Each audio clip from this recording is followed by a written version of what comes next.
இயேசுவில் அன்புக்குரிய சகோதரர்களே சகோதரிகளே, உங்கள் எல்லோருக்கும் என்னுடைய வணக்கங்களை மிகுந்த மகிழ்ச்சியோடு தெரிவித்துக் கொள்கிறேன். கொஞ்சம் லேட்டாக ஒரு வீடியோ போடுறேன், மன்னிச்சுக்காங்க. ஏன்னா இது நேற்று உள்ள ரிஃப்ளெக்ஷன். ஆனால் நேற்று உள்ள ரிஃப்ளெக்ஷன் ரொம்ப அழகான ஒரு ரிஃப்ளெக்ஷன். அதில் ஏசிட்டு ஒரு இளைஞர் வந்து கேட்குறாரு, நான் நிலைவாழ்வை பெற்றுக்கொள்ள என்ன செய்யணும் நல்ல போதகரே அப்படிங்கிற ஒரு வார்த்தையை ஆட் பண்ணி கேட்குறார். உடனே ஏசு சொல்கிறார், என்னை பார்த்து நீ ஏன்பா நல்லவங்கிற, என் தந்தையை தவிர வேறு யாருமே நல்லவன் இல்லை அப்படின்னு சொல்கிறேன். நான் இந்த விஷயத்தை மட்டும்தான் இன்றைக்கி உங்களோட சேர்ந்து தியானிக்கணும்னு விரும்புகிறேன். அப்போ ஏன் சொல்கிறாங்க, என்னை பார்த்து ஏன் நல்லவங்கிற, I have my own limitations. அதான் அர்த்தம். எனக்கென்று குறைபாடு உண்டு, என்னை பார்த்து ரொம்ப நல்லவன்னு சொல்லாத. இதுக்கு பின்னாடி நிறைய தியாலஜிக்கல் பாயிண்ட்ஸ் இருக்குது, நம்ம அதுக்குள்ளே போக வேண்டாம். சிம்பிளாக இந்த விஷயத்தை மட்டும் இன்றைக்கி எடுத்து நம்மளுடைய வாழ்க்கையை கொஞ்சம் அப்ளை பண்ணி பாருங்களேன். அந்த வார்த்தை, நான் எனக்கு பலவீனம் உண்டு, நான் குறை உடையவன் தான் அப்படின்னு ஏற்றுக்கொள்ளக்கூடிய ஒரு மனப்பக்குவம். இந்த மனப்பக்குவம் இன்றைக்கி பெரும்பாலான நம்மிடம் இல்லை. நம்ம தான் ரொம்ப நல்லவங்கன்னு நினைக்கிறோம், நம்ம தான் ரொம்ப பெர்ஃபெக்ட்னு நினைக்கிறோம், நம்ம தான் மிகச்சிறந்தவங்கன்னு நினைக்கிறோம்.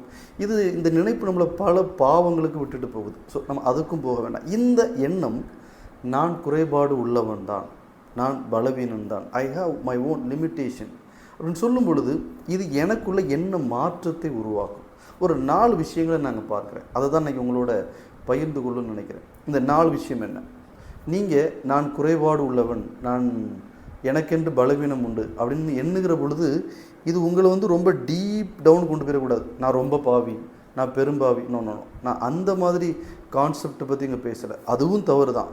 நான் ரொம்ப பெர்ஃபெக்ட், நான் ரொம்ப யோக்கியன், அதுவும் தவறு தான். இதுக்கு இடையில yes I have my own limitations அப்படின்னு நீங்கள் நினைக்கிறதுனால உங்களுக்கு என்னென்ன நன்மைகள் கிடைக்கும்? முதல் நன்மை, நீங்கள் தாழ்ச்சி என்கிற மிகப்பெரிய புண்ணியத்திற்குள் நுழைகிறீர்கள்.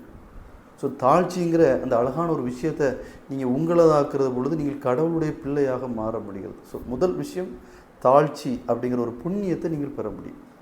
2வது விஷயம், நான் பலவீனன் அப்படின்னு நீங்கள் ஒற்றுக்கொள்கிற பொழுது உங்களுடைய உண்மைத்தன்மையை ஏற்றுக்கொள்ளக்கூடிய மனப்பக்குவம், வில் பவர் உங்களுக்கு கிடைக்குது. Yes I have my own limitations, எனக்கென்று இந்த குறைபாடு உண்டு அப்படின்னு என்ன நானாக ஏற்றுக்கொள்ளக்கூடிய அந்த மனப்பக்குவம் இருக்குது பாருங்கள், அந்த வில் பவர். அது மிக எளிதாக எல்லாருக்கும் வந்துடாது. ஸோ இப்படி நீங்கள் சொல்லுகிற பொழுது அந்த வில் பவரை என்ன நானாக அன்பு செய்யக்கூடிய ஒரு அழகான மனநிலை உங்கள்கிட்ட உருவாகும். இது 2வது விஷயம்.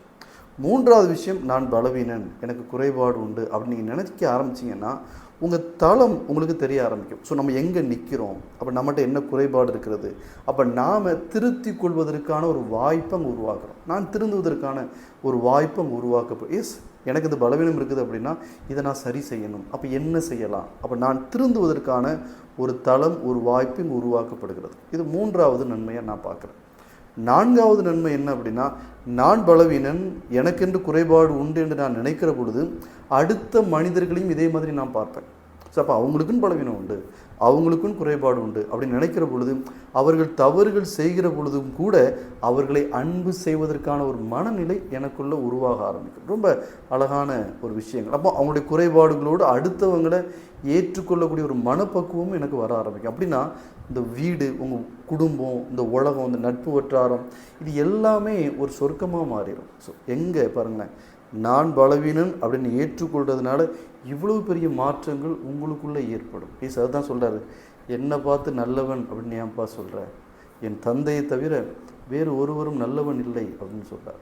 நீங்கள் உங்கள் பலவீனத்தை, உங்கள் குறைபாடை, உங்கள் லிமிட்டேஷனை அக்செப்ட் பண்ணி நானும் குறைபாடு உள்ளவன் தான் என்று ஏற்றுக்கொள்ளக்கூடிய மனப்பக்குவம் உங்களுக்குள்ளே இருக்குதா அப்படின்னு மட்டும் கொஞ்சம் சிந்திச்சு பாருங்கள். கேட்க செவியுள்ளோர் கேட்கட்டும். ஆமாம்.